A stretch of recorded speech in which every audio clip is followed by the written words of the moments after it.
Hi, good evening. I'll talk today about the Iran war and the implications. First implications for investors is oil, which is a global commodity which will cause inflation and has been causing inflation across the globe, including tendencies to spike in India and other countries also. So oil has to be watched. Now, how long will this war play out? Nobody knows. Neither I'll guess that. Neither it's possible to guess. And number three is that with oil, it leads to huge inflationary effect across industries, across sectors. So first is the financial impact of oil, which will be felt in the bond market. The bond yields are already rising in US. And as a safe haven buying, people are again rushing to US dollar, which is already in the overall decline phase because of the recent move by central banks to move away from the dollar and de-dollarize. Whether this trend will persist, what will be the future of dollar is very difficult to predict. So, number one implication of the war is inflation. Number two is people are scared of inflation, and usually the scare thing causes gold to rise. But here, right now, gold is also following because people are even scared what will happen after this.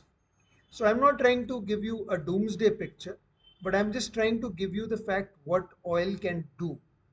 So I'm not sure about the US dollar position. Maybe it will strengthen.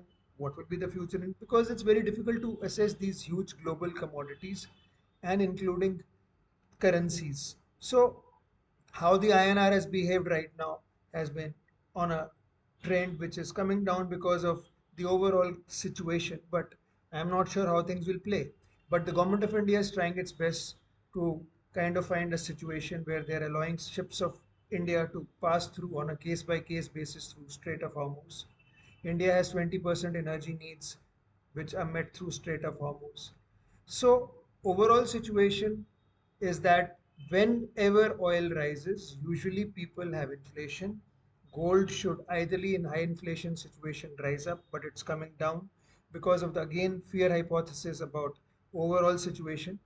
But eventually, because of excessive money printing, US dollar things, what the economists feel that there is a gradual de-dollarization which is happening, which will eventually lead to the higher price of gold going up in future. Now, what will be the position is very difficult to predict in future. So keeping all these things in mind, commodities, oil, other situations, what should an investor do right now? Let's be specific with an Indian investor perspective.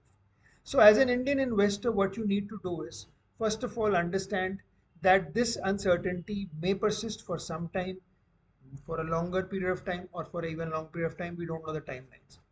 So protect your portfolio, protect your investments. Number one strategy should be to use SIPs as a mean of existence. Shift to safer asset classes which offer lower volatility in case you don't have the ability to take risk. Remain invested because there's no point moving out. Don't just flock to fixed deposits because fixed deposits also have higher taxation. Park your money maybe in certain liquid assets, including it could be, for example, mutual funds of debt category or liquid funds, which are very low volatility because interest rates may go up and cause further M2M losses. So from there you can shift from liquid to other asset classes if that may be one approach. And if you are a moderate risk customer, stick to equity. Look for balanced funds, balanced advantage category, which offer lower volatility. Of course, if you have seen the returns would have come down. Now we don't know how the returns will be in future, but historically, in every situation, every asset class in history has seen to revert around the mean return, and that is what may be expected in future. Of course, there's no guarantee, but it is a very bad strategy to not invest at all because that would mean a higher opportunity loss. So remain invested, remain calm, follow asset allocation, and discount every news flow with a pinch of salt. That's my overall thought process. So I like to conclude with that: remain invested and keep going with the flow. And now, thank you. The disclaimer: this is not any advice, this is my take, and this is what I've been reading. So, this is my thought process. I will not be responsible for any kind of loss on accounts of what I've shared right now. Kindly consult your own experts to take any financial decisions. And this is just a pure financial education initiative. Thank you. Take care. Bye.